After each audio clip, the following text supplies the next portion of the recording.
Presiden Republik Indonesia Joko Widodo memberikan bantuan sembako di 2 terminal bus di Jakarta Barat, yakni Terminal Bus Kalideres dan Grogol sore tadi. Mulanya pemberian sembako Presiden berawal tertib dengan antrean panjang warga yang diatur dengan jarak yang aman. Presiden pun sempat menyapa beberapa warga dari dalam mobil sambil melambaikan tangan.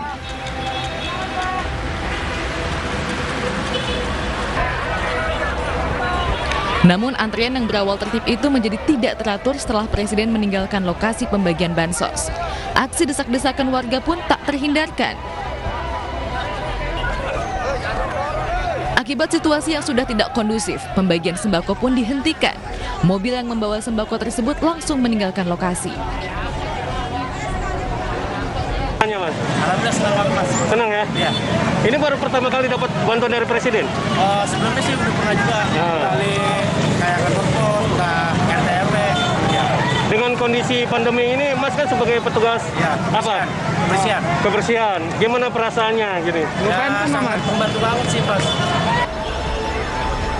Terdapat beberapa warga yang kecewa karena setelah antri selama 2 jam namun tidak mendapatkan bantuan tersebut akibat kerumunan warga.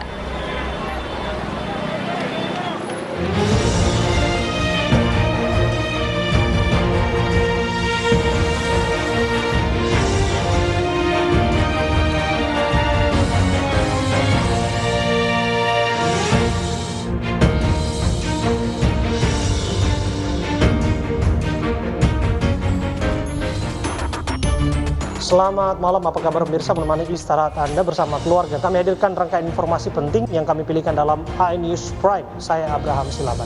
Pemirsa, ratusan rumah warga 3 desa di Kabupaten Bogor, Jawa Barat diterjang banjir bandang. Selain merusak rumah, banjir bandang juga menghanyutkan harta benda milik warga.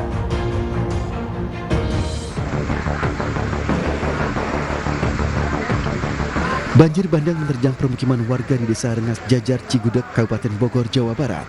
Air bercampur lumpur masuk ke lingkungan dan rumah-rumah warga. Di sejumlah titik ketinggian air mulai dari pinggang orang dewasa hingga mencapai 1 meter lebih. Usai dilanda banjir bandang, sejumlah harta benda milik warga rusak terbawa hanyut.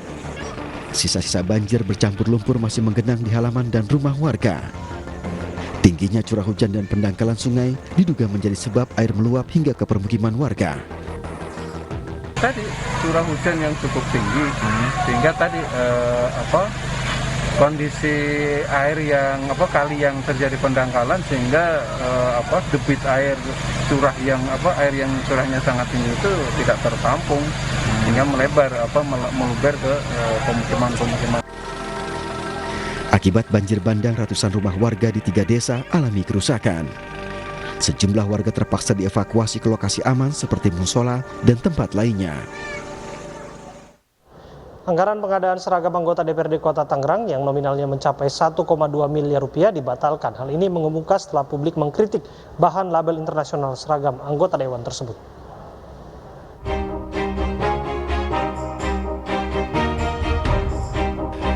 Pengadaan seragam 50 anggota DPRD Kota Tangerang yang nominalnya mencapai 1,2 miliar rupiah resmi dibatalkan.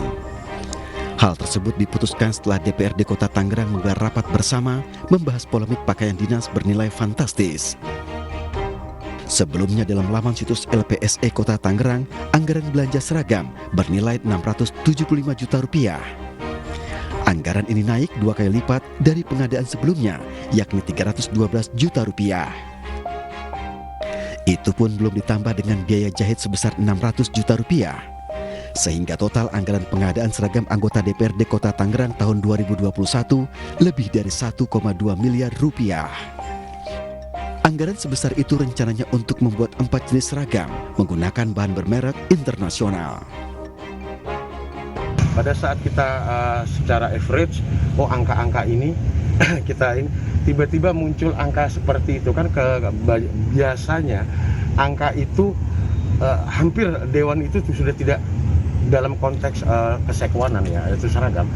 Yang penting kita terima seragam. Nah, kita mengusulkan untuk seragam olahraga aja ditolak.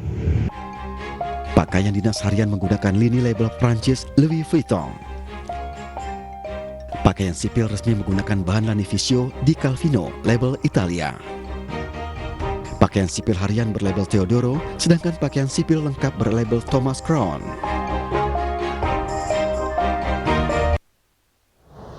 Ya, kita akan mendalami informasinya bersama dengan anggota sekaligus Banggar DPRD Tangerang, yakni Pak Tasril Jamal, melalui sambungan Skype. Assalamualaikum, selamat malam Pak Tasril. Selamat malam, Bung Abraham. Ya, Selamat, Pak salam Tasril, sehat, ya. nggak jadi artinya ya punya seragam baru, tapi tetap masih bisa bekerja dengan mantap dong, Pak. Persoalan seragam sebenarnya itu udah hak wajib anggota Dewan sesuai dengan PP 18 nomor 27 ya. Sebenarnya kita tidak persoalkan. Cuman kan ini yang anehnya ini kok mencuat setelah selesai lelang. Dan juga ini juga tidak melebihi daripada pagu yang sudah ada di PP. Oke. Artinya kok ini mencuat sampai bahan Louis Vuitton. Kita sendiri nggak tahu bahan Louis Vuitton. Nah, itu. Jadi kalau kita pukul rata harga pakaian kita itu mungkin sekitar 4,5 juta atau 5 juta lah. Itu sangat layak gitu. Oke. Bung Abraham. Yang saya tangkap Pak Tasril, sepertinya pembatalannya setengah hati. Artinya semata-mata hanya karena hujan kritik. Oh tidak. Kita tadi rapat gabungan yang dipimpin oleh ketua kita Pak Gatot dan wakil pimpinan ada Pak Kosasi, Pak Turidi, Pak Tengku semua, dan juga fraksi-fraksi semua, dan juga Sekwan juga hadir. Kita justru seperti awal yang saya katakan, kita tidak tahu jenis, tidak tahu apa merek, kok ada merek segala macam. Biasanya kita terima jadi.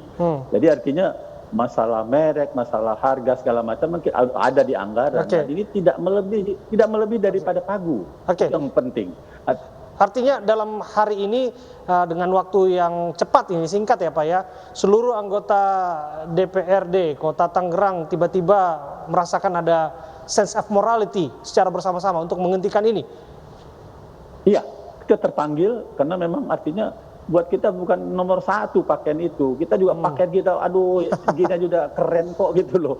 Mungkin dibandingin sama jas Abraham, mahalan jas Abraham kali ya. Jas Dewan 4 juta kok dihebohin gitu loh. Yang dihebohin lucunya udah selesai lelang ini gitu loh. Nah, kalau itu bisa kita bicarakan lagi Pak. Kalau jas saya ini terbatas Pak. Tapi kepentingannya kan hanya untuk tampil dan memastikan bahwa program terus berjalan. Tapi begini, kalau disebutkan tadi, dibahas mengapa setelah lelangnya terjadi begitu. Artinya ada kecurigaan dari anggota DPRD bahwa ada sengaja orang atau oknum tertentu yang mengekspos kasus ini, mempolitisir kasus ini? Saya pikir persoalan pakaian ini kan seluruh Indonesia, Dewan juga ada anggaran, ada pagu, ada aturan gitu ya. Artinya kok setelah lelang baru ini dihebohkan, berarti ada apa ini, tanda petik lah ya. Nah, cuman karena keterpanggilan kawan-kawan, empati kawan-kawan dan kondisi kekinian persoalan COVID dan pandemik ini, di mana semua merasakan susah, kawan-kawan fraksi semua udahlah kita sepakatlah hati kita di mana hati kita ini melihat kondisi ini dihebohkan, udah kita batalin aja. Nah, pimpinan mengajak kita ya kita setuju. Tapi tadi udah sempat disinggung sedikit oleh Pak Tasril, saya harus juga mengatakan bahwa jas yang saya kenakan ini tidak berasal dari anggaran begitu Pak. Yang jelas ini adalah bagian dari urusan kantor dan sebagainya.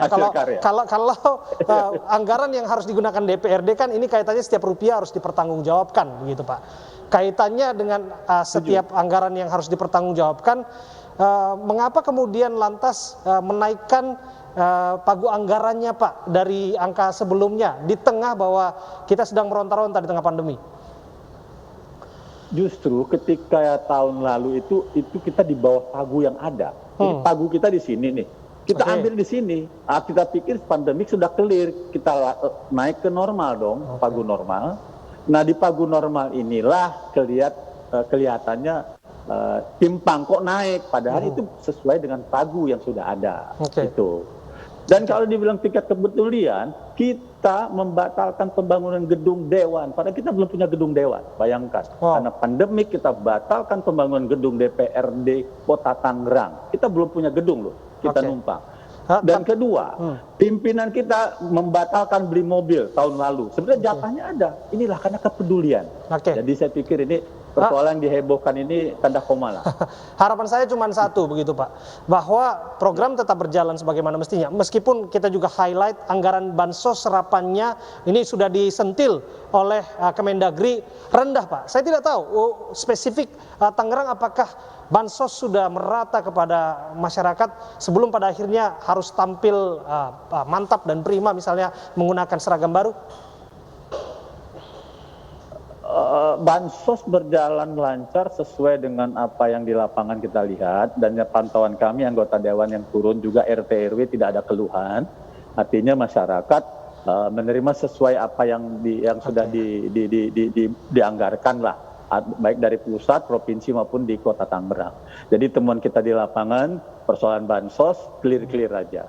Saya pikir itu. Oke, terima kasih Pak Tasril. Harapan saya cuma satu, apapun yang dikenakan oleh para pejabat publik di sana, anggota dewan di sana, yang penting mereka bergerak bersama dengan rakyat, menyuarakan isi hati rakyat mengenai persoalan yang sedang terjadi hari ini dan bekerja untuk rakyat. Terima kasih Pak Tasril.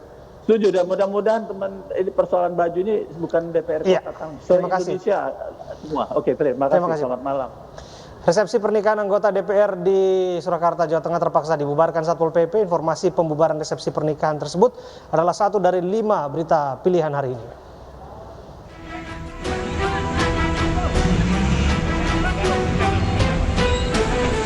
Kobaran api menghanguskan gudang pabrik plastik di Trosobo, Sidoarjo, Jawa Timur. Api pertama kali muncul dari bagian gudang penyimpanan plastik hingga menyambar ke beberapa bagian lain bangunan. Banyaknya material plastik yang terbakar membuat kobaran api semakin membesar. Untuk dapat memadamkan api, 5 unit mobil pemadam kebakaran dari Pemkab Sidoarjo dikerahkan ke lokasi. Kebakaran terjadi diduga disebabkan arus pendek listrik.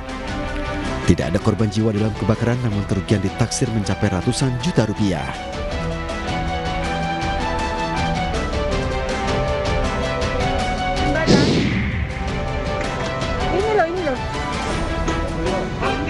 Seorang remaja di Jember, Jawa Timur nekat mencoba bunuh diri dari ketinggian papan reklame di Jalan Gajah Mada, Jember. Remaja tunawicara ini diduga stres dan akan mengakhiri hidupnya. Petugas damkar bersama jajaran Polres Jember berupaya membujuknya untuk mengurungkan niatnya. Setelah berhasil merayu, petugas membawanya turun dan langsung dievakuasi ke Polsek Kaliwates, Jember. Mohon maaf ya, Seorang tenaga kesehatan di Jakarta Utara ditetapkan tersangka dalam kasus pemberian vaksin kosong. Tersangka dijerat Undang-Undang Wabah Penyakit Menular dengan ancaman 1 tahun penjara. EO terpaksa berurusan dengan polisi setelah menyuntikkan vaksin kosong kepada pelajar di Pluit, Jakarta Utara. EO dijerat Undang-Undang Nomor 4 Tahun 1984 tentang wabah penyakit menular dengan ancaman hukuman 1 tahun penjara.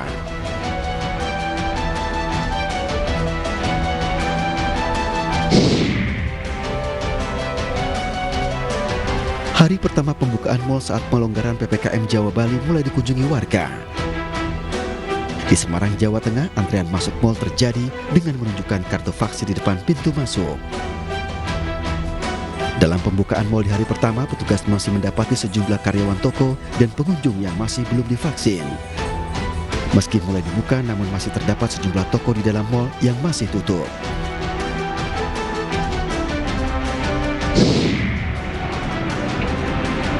Acara resepsi pernikahan anggota DPR di Surakarta, Jawa Tengah dibubarkan Satpol PP. Pembubaran dilakukan saat akad nikah dan resepsi dilangsungkan di sebuah hotel. Prosesi pernikahan terpaksa berpindah ke kantor urusan agama sesuai aturan PPKM.